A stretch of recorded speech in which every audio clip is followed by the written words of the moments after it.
जहां आज सूरज की शोक सभा रखी गई है। पूरे घर में सन्नाटा है और सबके चेहरों पर सूरज को खोने का मातम। तभी वहां ईशा आती है। ईशा की हालत ऐसी है जैसे उसके शरीर में जान ही न बची हो। वो धीरे धीरे सूरज की तस्वीर के पास जाती है और घुटनों के बल बैठ जाती है। ईशा रोते हुए कहती है, मुझे माफ कर दो सूरज, मेरी वजह से हुआ है ये सब। मैंने तुम्हारे खिलाफ वीडियो बनाया और बदले में मैंने तुम्हें खो दिया।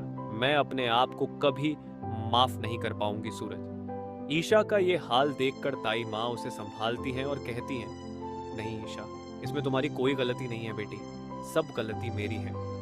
लेकिन दोस्तों, इस पूरे मातम के बीच हवेली में सिर्फ एक ही इंसान है जिसके चेहरे पर कोई आंसू नहीं है, और वो है सूरज के पापा अरविंद जी। जब सब लोग बहुत ज्यादा रोने लगते हैं तो सूरज के प्लान के मुताबिक अरविंद जी सबसे कहते हैं, बस अब कोई नहीं रोएगा।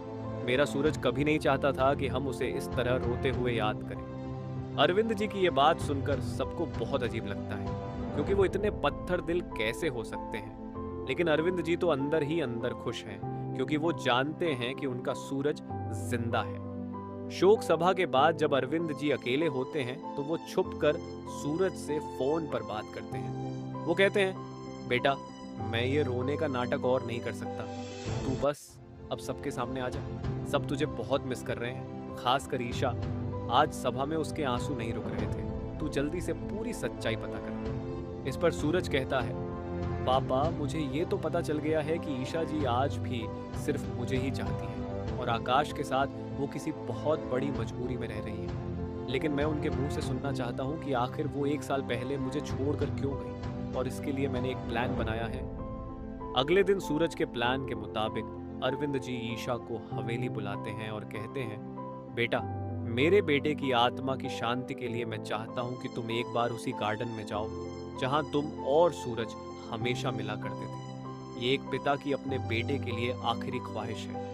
ईशा मान जाती है और भारी कदमों से उस गार्डन में पहुंचती है। उस गार्डन की एक एक चीज देखकर ईशा को सूरज की यादें सताने लगती हैं। ईशा खुद को रोक नहीं पाती और फूट फूट कर रोने लगती है। वो आसमान की तरफ देखकर कहती है, सूरज, मैं भगवान से लड़ने लगी थी कि मुझे जिंदा क्यों रखा। मेरी तो दुनिया ही तुम थे सूरज। मैं सिर्फ तुमसे प्यार करती हूँ सूरज। और तभी दोस्तों, पीछे से कोई सामने आता है और ईशा के आंसू पोंछता है। ईशा देखती है तो उसके सामने सूरज खड़ा होता है। ईशा को लगता है कि ये उसका कोई वहम है, लेकिन जब वो कांपते हुए हाथों से सूरज को छूती है तो उसकी दिल की धड़कन